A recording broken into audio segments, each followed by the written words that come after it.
Minsan dapa tayo. Minsan tumba tayo ng problema. Pero meron tayong Panginoon na parang kagayang Good Samaritan. Ito minsan ganito tayo eh. Minsan nilulumpo tayo ng problema.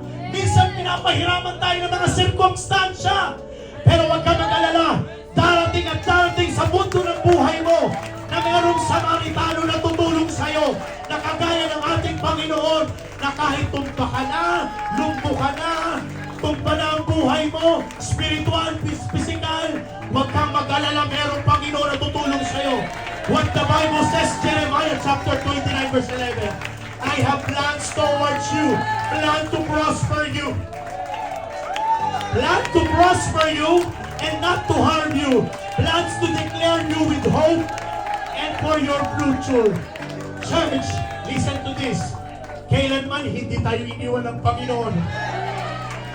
Kailanman pinagkulangan ba tayo ng Panginoon? Hindi tayo pinagkulangan ng Panginoon. Dahil ang biyaya at habag ng Diyos palaging sapat. Tandaan nyo mga kapatid, nasa malawak palagi tayo ng plano ng Panginoon. Akala mo ngayon, hindi mo pa nakikita, pero may higit na plano ang Panginoon sa buhay mo. Minsan, hindi lang natin makita ngayon, pero doon sa labas ng wide vision, doon sa likod ng vision na yan, sa labas ng window na yan, nandun po ang malawak na biyaya ng ating Panginoon.